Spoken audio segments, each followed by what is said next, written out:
kudune damkar iki. Mbak Wi. Lah iki kudune damkar, nek ora damkar ya ora iso no. Few moments later.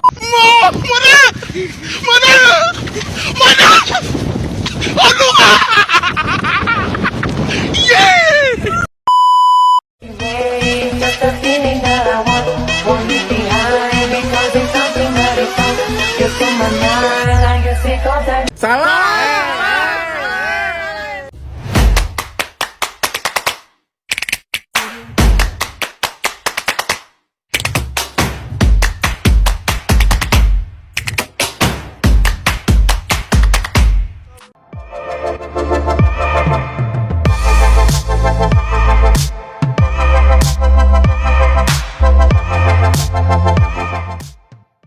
Gereja tentang Bunda Maria. Dalam kehidupan kita sehari-harinya, kita sering mendengarkan istilah Ad Jesum per Mariam, yang berartikan menuju Yesus melalui Bunda Maria. Pemahaman tentang ajaran Gereja Katolik tentang Bunda Maria tidak terlepas dari apa yang dipaparkan dalam Perjanjian Lama dan Perjanjian Baru, yang juga diteruskan dalam tradisi suci yang dapat diterangkan sebagai berikut.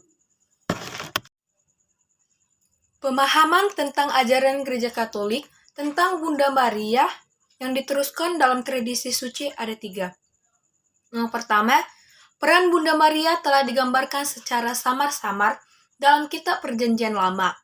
Jadi, dengan melihat tipologi, kita dapat melihat kaitannya antara penggambarannya di Perjanjian Lama dan penggenapannya di Perjanjian Baru.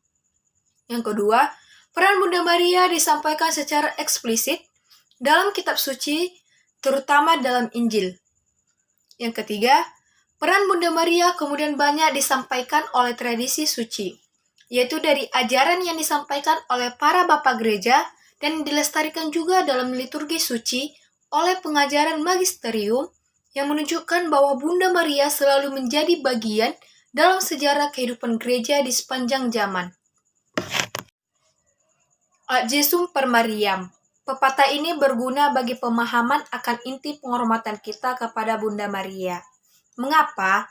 Karena penghormatan kita kepada Bunda Maria tidak terlepas dari penghormatan kita kepada Yesus. Kita menuju Yesus melalui Bunda Maria.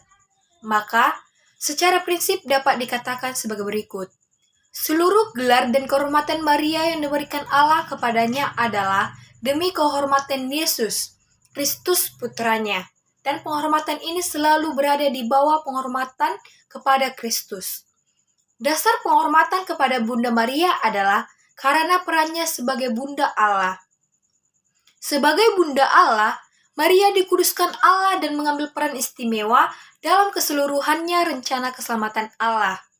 Peran tersebut ada 3. Yang pertama, untuk itu Maria dipersiapkan Allah dengan dibebaskan dari dosa asal. Sejak terbentuknya di alam kandungan, atau sering kita dengar dengan Immaculate Conception. Kepemahaman akan kaitan makna penggambaran Perjanjian Lama dalam penggenapannya Perjanjian Baru menjelaskan kekudusan Maria ini. Kekudusan Maria sebagai Sang Hawa baru yang bekerja sama dengan Kristus Sang Adam yang baru, dan Sang Tabut Perjanjian Baru yang mengandung Kristus yang adalah tanda Perjanjian Baru. Yang kedua, Bunda Maria menjalankan perannya sebagai Bunda Allah dan bekerja sama dalam rencana keselamatan Allah. Kerjasama Maria ini terlihat dari ketaatannya dalam mendengarkan dan melaksanakan sabda Allah. Oleh sebab itu, kerjasama Bunda Maria ini tidak hanya terbatas oleh ketersediaannya untuk mengandung dan melahirkan Yesus, namun juga kesetiaannya dalam membesarkan dan mendampingi Yesus dalam menjalankan misi keselamatan Allah. Maria juga menjadi mediatrix atau pengantara yang menghantar orang-orang kepada Kristus. Dan ini dilakukan tidak saja selama hidupnya di dunia, tetapi juga saat ia telah kembali ke surga. Yang ketiga itu, kerjasama Bunda Maria dengan rahmat Allah yang diterimanya menghasilkan, yaitu persatuan dengan Kristus, baik saat ia hidup di dunia ini, maupun pada saat ia beralih dari dunia ini dan sesudahnya dalam kehidupan yang kekal. Oleh jasa pengorbanan Kristus, Bunda Maria diangkat ke surga. Oleh jasa pengorbanan Kristus, Maria menjadi bunda semua umat beriman. Karena Kristus telah memberikan kepada kita sebagai ibu kita juga. Setelah ia terangkat ke surga, Bunda Maria tetap menjadi pengantara kita kepada Kristus dengan dua-dua syafaatnya. Bunda Maria diangkat oleh Allah menjadi Ratu Surga. Dan yang keempat itu, pengaruh doktrin Maria itu kepada kita umat beriman ada 4, yaitu ketaatan dan kekudusan Bunda Maria adalah bagi kita umat beriman. Maria adalah Bunda Gereja, Bunda kita umat beriman. Maria adalah ibu dan perawan, maka gereja juga adalah ibu dan perawan. Dan yang terakhir, pengangkatan Bunda Maria ke surga adalah gambaran akhir bagi kita kelak. Ad Jesum per Mariam. Pepatah ini berguna bagi pemahaman akan inti penghormatan kita kepada Bunda Maria. Mengapa? Karena penghormatan kita kepada Bunda Maria tidak terlepas dari penghormatan kita kepada Yesus. Kita menuju Yesus melalui Bunda Maria. Maka, secara prinsip dapat dikatakan sebagai berikut. Seluruh gelar dan kehormatan Maria yang diberikan Allah kepadanya adalah demi kehormatan Yesus, Kristus putranya. Dan penghormatan ini selalu berada di bawah penghormatan kepada Kristus. Dasar penghormatan kepada Bunda Maria adalah karena perannya sebagai Bunda Allah. Sebagai Bunda Allah, Maria dikuduskan Allah dan mengambil peran istimewa dalam keseluruhannya rencana keselamatan Allah. Peran tersebut ada 3. Yang pertama, untuk itu Maria dipersiapkan Allah dengan dibebaskan dari dosa asal. Sejak terbentuknya di alam kandungan, atau sering kita dengar dengan Immaculate Conception.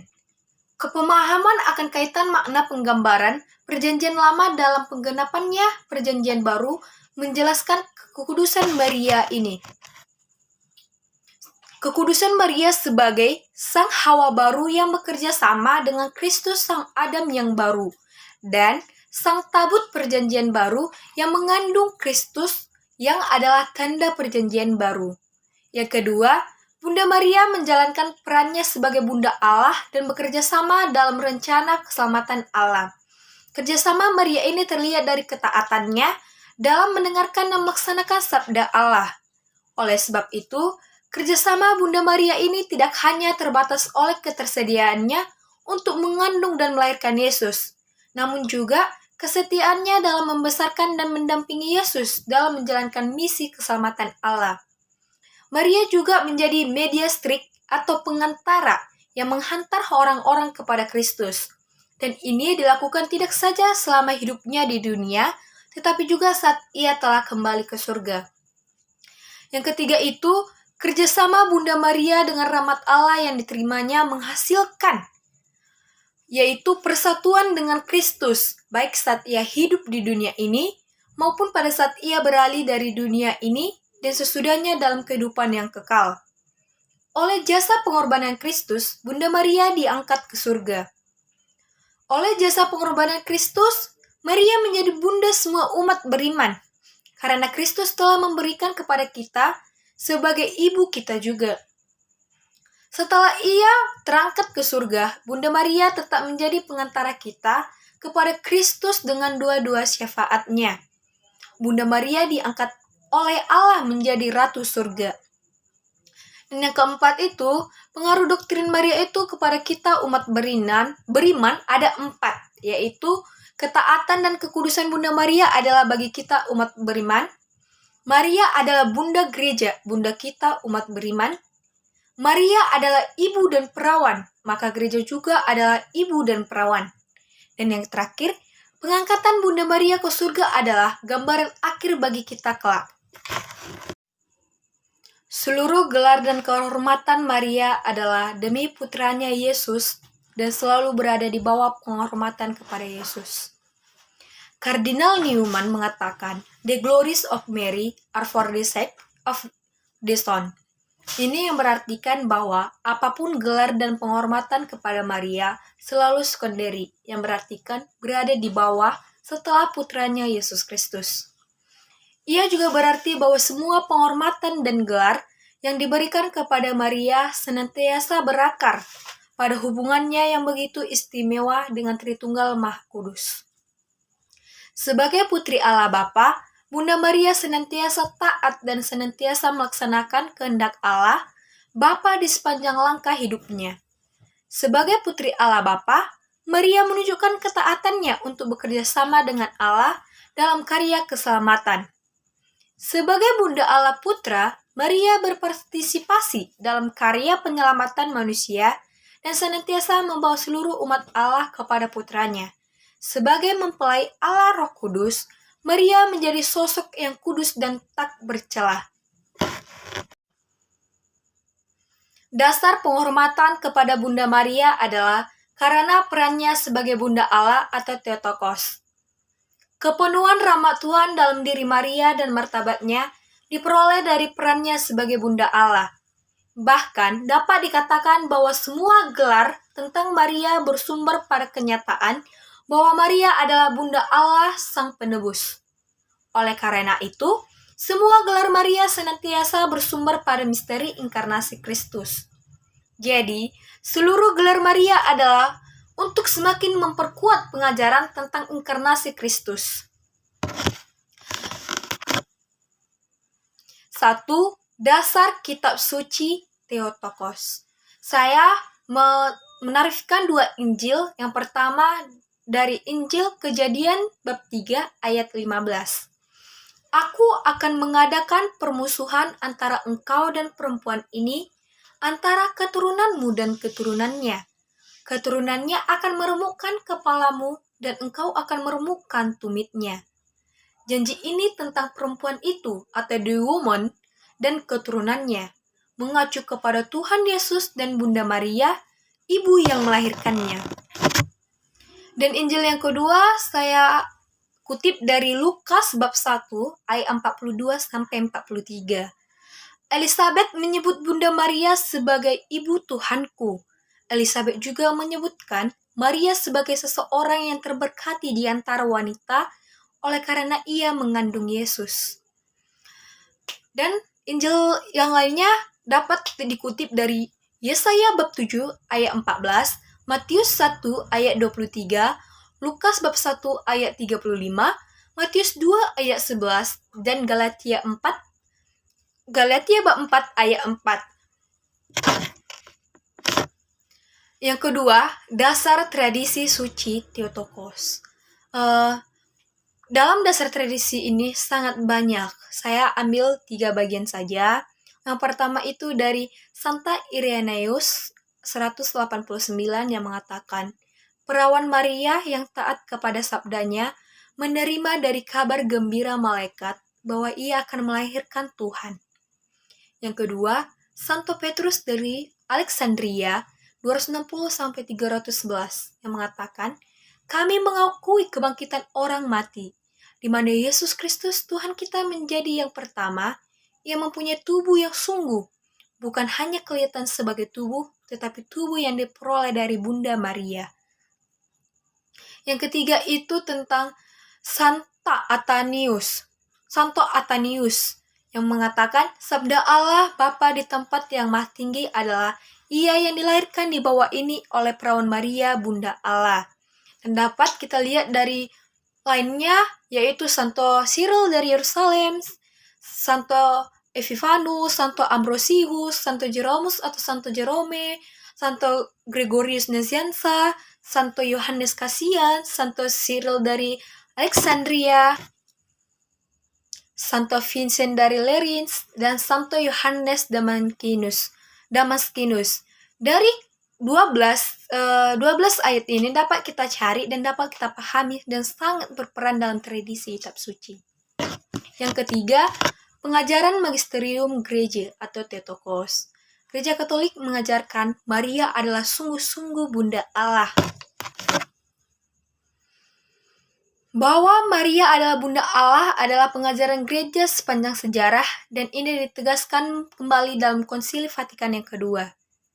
Sebab perawan Maria yang sesudahnya wafat malaikat menerima sabda Allah dalam hati maupun tubuhnya serta memberikan hidup kepada dunia, diakui dan dihormati sebagai Bunda Allah dan Bunda penebus yang sesungguhnya, yang dikutip dari Lumen Gentium 53.